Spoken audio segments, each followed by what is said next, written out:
The flashing red light was an anomaly.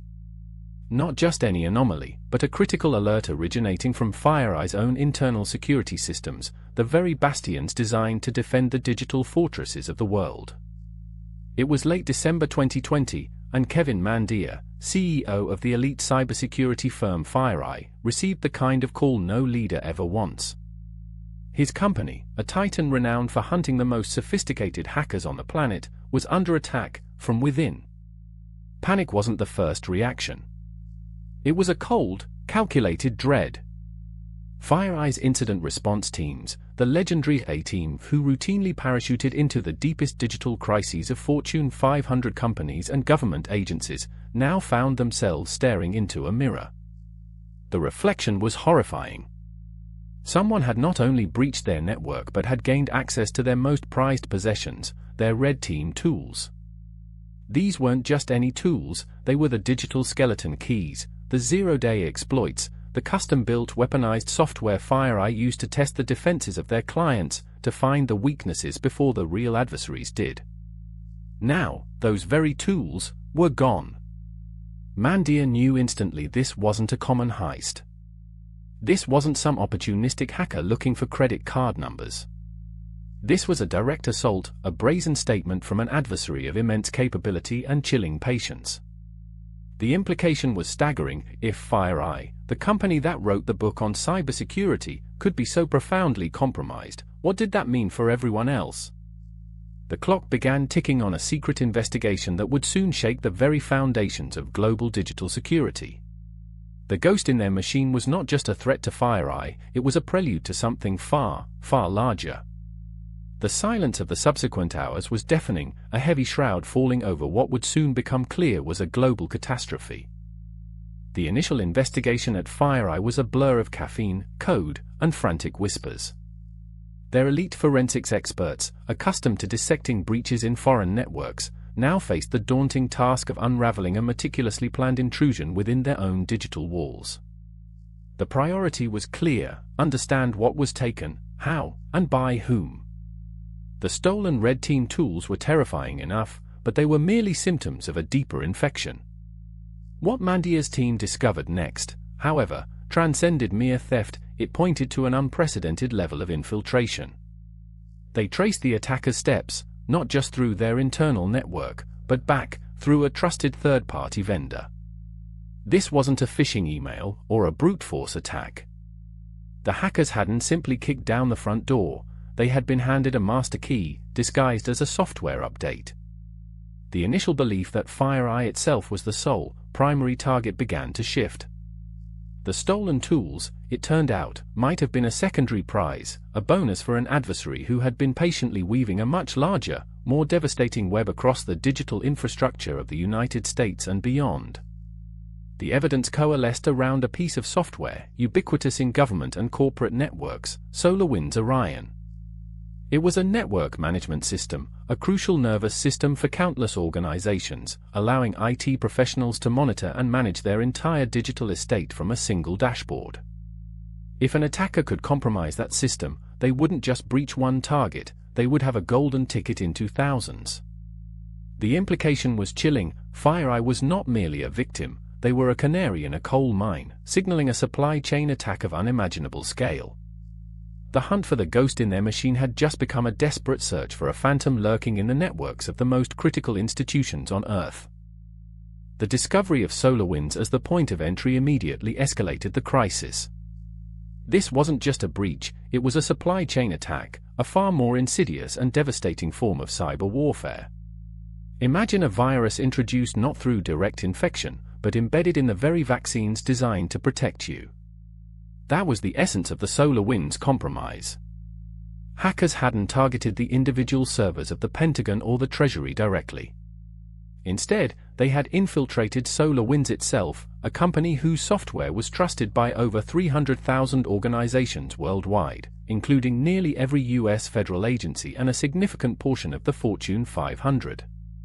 The attackers had meticulously injected malicious code, now known as SUNBURST, directly into legitimate updates for SolarWinds' Orion platform.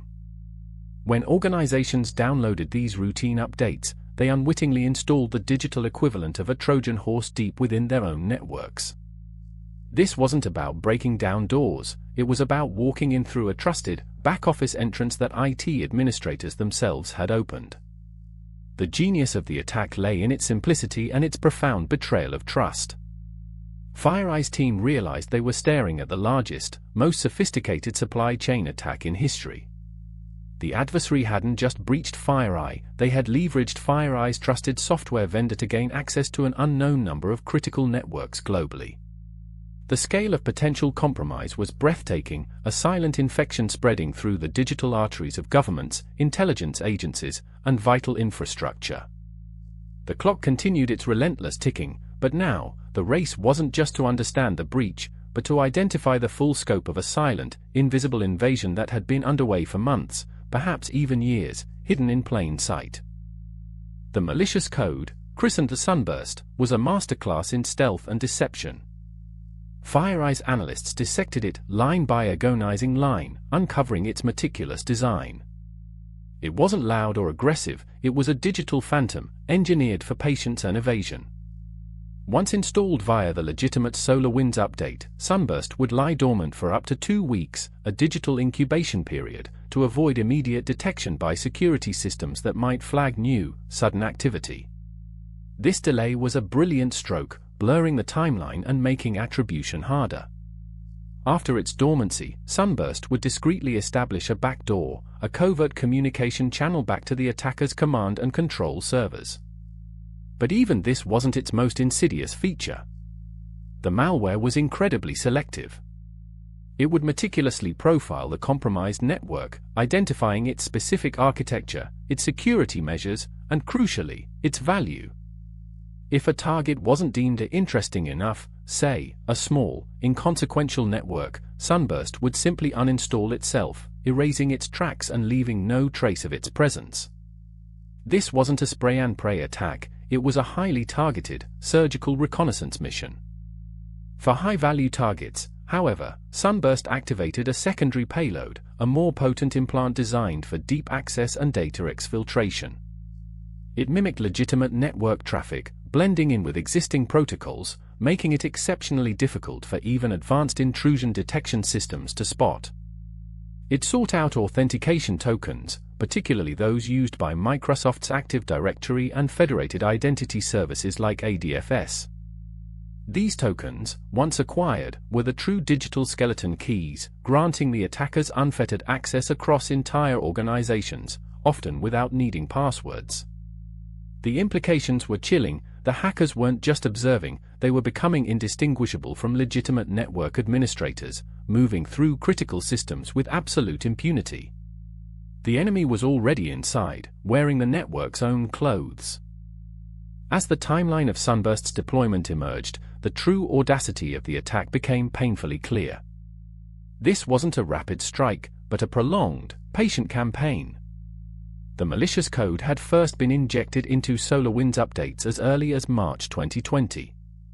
That meant for nearly 9 months, the digital predator had been silently stalking its prey, deep within the networks of some of the world's most sensitive organizations. 9 months of reconnaissance, of mapping vulnerabilities, of establishing footholds, all without a single alarm bell ringing. The hackers operated with a chilling discipline. They didn't immediately exfiltrate vast amounts of data. Instead, they moved laterally, slowly, deliberately, exploring network perimeters, identifying key assets, and escalating privileges. They understood that a quick grab would trigger alerts. Their strategy was one of extreme patience, a long game designed to maximize their access and minimize their digital footprint. They would gain a foothold, observe for weeks, then move to another part of the network, always blending in, always mimicking legitimate IT activity. This extended period of quiet infiltration allowed the attackers to not only bypass existing security measures but also to learn the very habits and operational patterns of their victims. They knew where the sensitive data resided, who had access, and how to mimic their movements. It was a terrifying proof to their sophistication, not just in writing code, but in understanding human behavior within complex digital environments. The picture that coalesced wasn't just of a technical exploit, but of a deeply strategic, well-resourced adversary playing a multi-month, covert chess game with the digital infrastructure of the free world. And for 9 long months, no one even knew they were playing. The mere presence of SUNBURST was only the initial stage of compromise. The true danger lay in what the attackers did after gaining entry.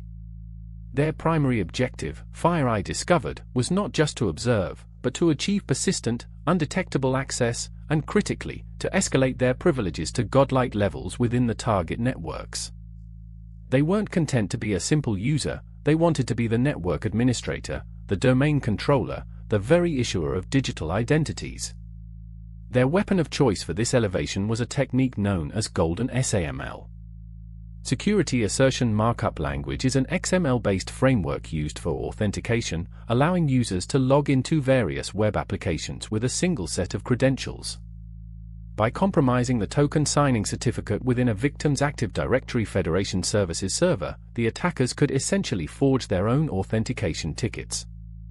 These forged tickets, appearing perfectly legitimate, granted them unrestricted access to any service or application that trusted that ADFS server.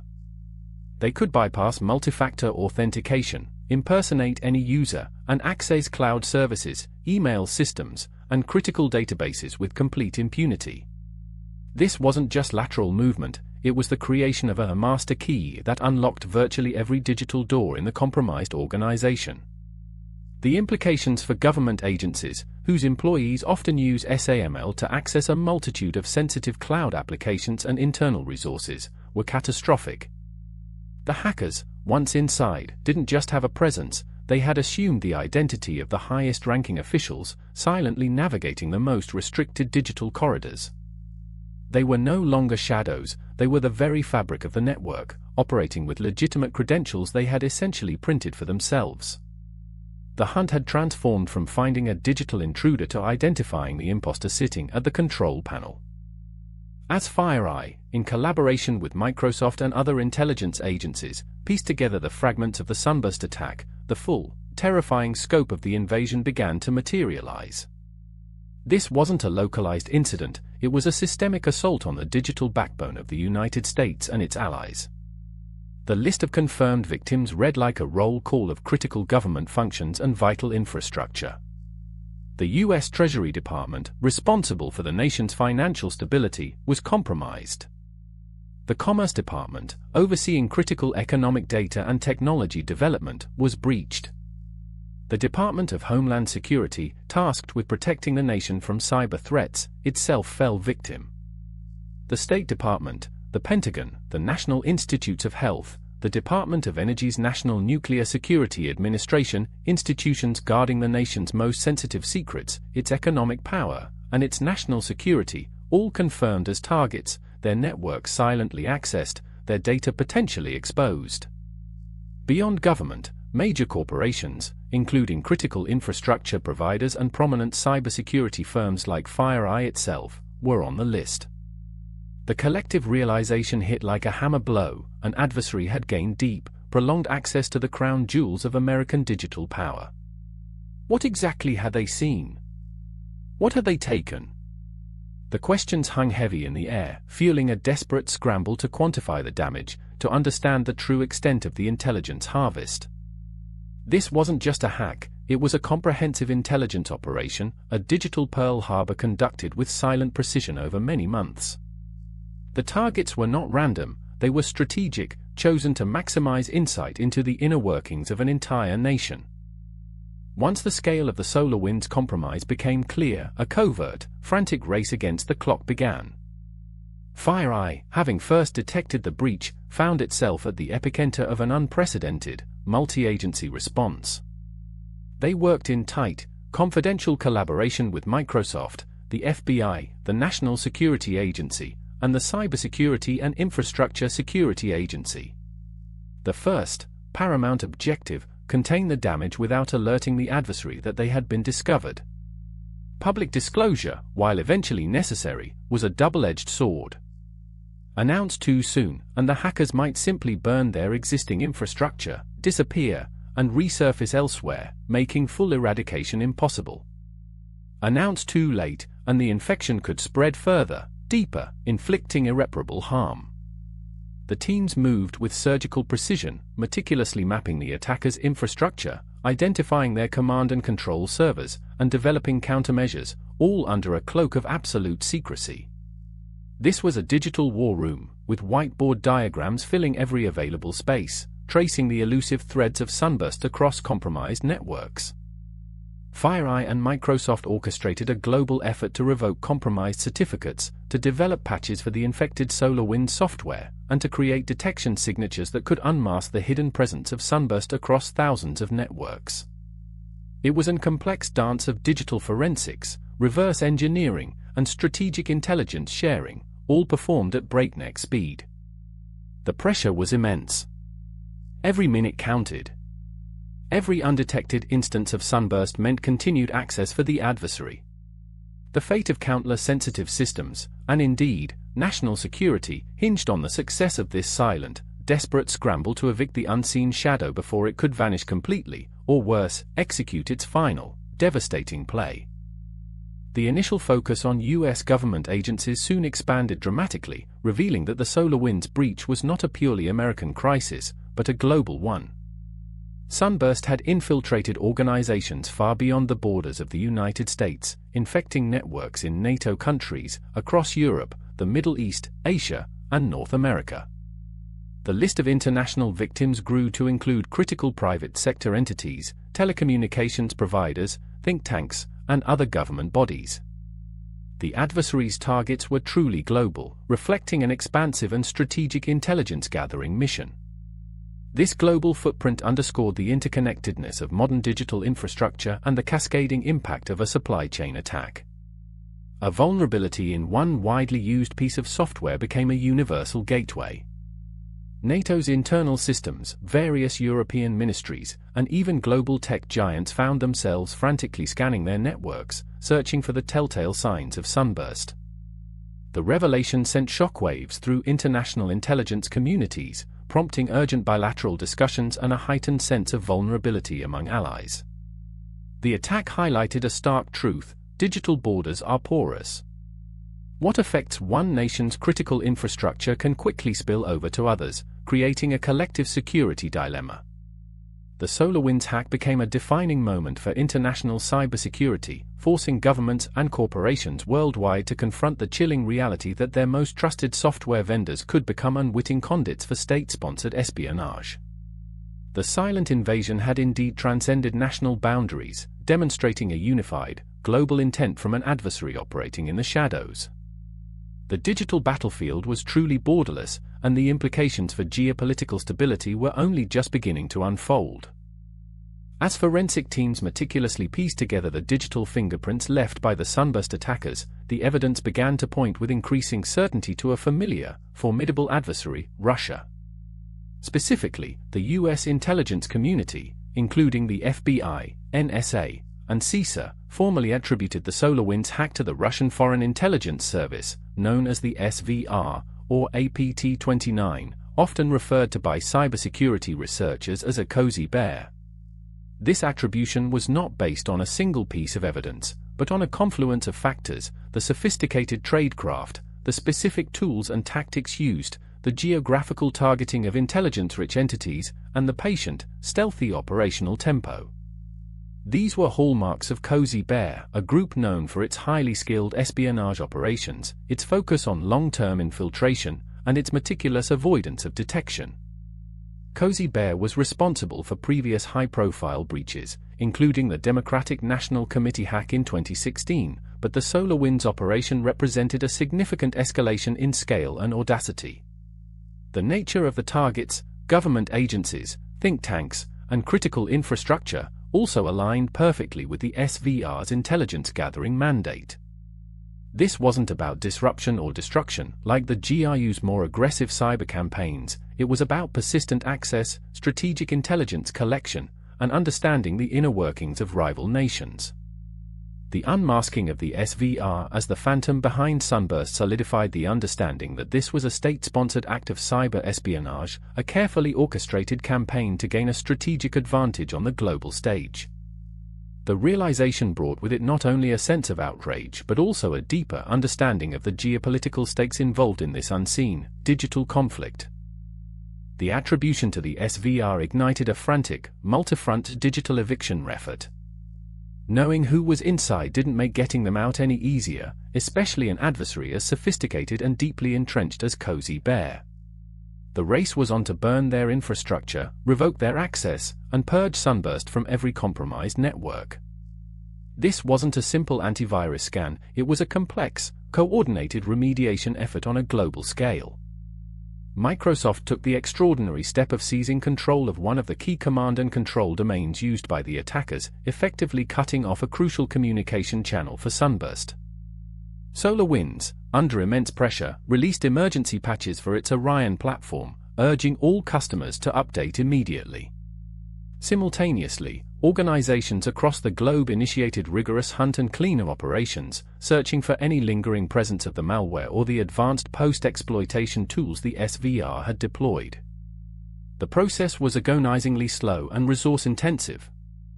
Every compromised credential had to be rotated, every authentication token reset, every system thoroughly scrutinized for backdoors. Security teams grappled with the terrifying possibility that the attackers had created new, unknown entry points, or had left behind sleepers that could reactivate later. The eviction was less like flipping a switch and more like pulling out thousands of tiny, deeply embedded splinters, each one presenting a new risk. It was a proof to the sheer difficulty of dislodging a state-sponsored adversary once they achieve such deep, persistent access. The digital battlefield was being reset, but the scars of the prolonged invasion would linger, a stark reminder of the cost of complacency. The immediate crisis of eviction gradually gave way to the daunting task of assessing the full damage and rebuilding trust in digital infrastructure. The SolarWinds hack exposed profound vulnerabilities, not just in specific software, but in the entire ecosystem of trust upon which modern computing relies. Organizations were forced to confront the uncomfortable truth: their reliance on third-party software could introduce catastrophic risks, even from seemingly benign updates. Lessons emerged, stark and clear.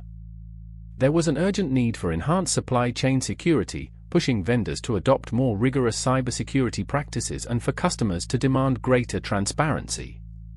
The incident also highlighted the critical importance of zero-trust architectures, where no user, device, or application is inherently trusted, regardless of their location on the network. Every access attempt, every connection, must be continuously verified. The financial cost of the SolarWinds cleanup was staggering, running into billions of dollars across government and the private sector, not to mention the immeasurable cost of compromised intelligence. But beyond the money, there was a deeper, psychological impact. The incident shattered assumptions about the safety of common IT practices and forced a fundamental rethinking of cybersecurity strategy at every level. The illusion of impenetrable digital borders had been irrevocably broken. The global digital world would never be viewed the same way again, forever shadowed by the memory of the silent, sophisticated invasion that had gone undetected for so long. The SolarWinds hack didn't just expose technical vulnerabilities, it fundamentally reshaped the geopolitical chessboard of cyberwarfare. The sheer scale and audacity of the SVR's operation sparked a strong response from the United States and its allies. President Biden's administration directly attributed the attack to Russia and announced a series of retaliatory measures, including sanctions against Russian entities and the expulsion of diplomats. This was a clear signal that such aggressive cyber espionage would not go unpunished. The incident underscored the blurry lines between espionage and potential acts of war in the digital domain. While the SVR's primary goal appeared to be intelligence collection, the depth of access they achieved into critical infrastructure raised alarming questions about the potential for future, more disruptive attacks.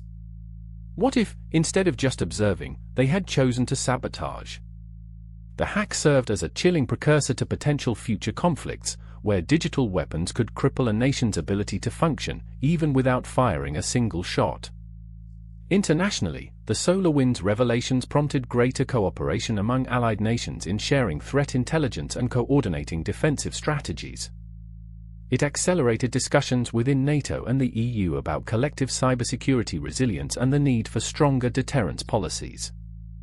The attack cemented cyber capabilities as a central component of national power and foreign policy, forcing world leaders to grapple with the complex ethical and strategic dilemmas of a persistent, unseen digital conflict. The silent war had been brought into the stark light, transforming how nations perceive and prepare for the threats of the 21st century. The SolarWinds hack, in its unprecedented scale and sophistication, ushered in a new, uncomfortable era of digital vulnerability. While the immediate threat from SUNBURST was eventually contained, the lessons learned are enduring, and the implications for future cybersecurity remain profound. The methods employed by the SVR, targeting the software supply chain, leveraging trusted vendors, and exhibiting extreme patience, are now part of the global threat world. Adversaries, both state-sponsored and criminal, have undoubtedly studied the SolarWinds blueprint, seeking to replicate its success. Organizations worldwide now live with the omnipresent understanding that a routine software update could harbor a hidden Trojan. The focus has shifted from merely securing internal networks to scrutinizing every link in the vast, interconnected supply chain. Cybersecurity is no longer just about firewalls and antivirus, it's about trust verification, continuous monitoring, and assuming compromise. The assume breached mentality, once a theoretical concept, is now a practical imperative. The enduring threat is not just from the specific vulnerabilities exposed, but from the relentless ingenuity of adversaries. The SVR, and groups like them, are constantly evolving, developing new tactics, and exploiting the inherent complexities of modern digital systems. As technology advances, as artificial intelligence becomes more prevalent, and as our lives become even more intertwined with the digital world, the stakes will only continue to rise. The SolarWinds hack was a wake-up call, a stark reminder that the battle for digital sovereignty is perpetual, fought in the shadows, with silent predators patiently waiting for the next opportunity to exploit the weakest link. The ghost in the machine may have been evicted, but the fear of its return, or the arrival of a new, even more sophisticated phantom, continues to haunt the digital world.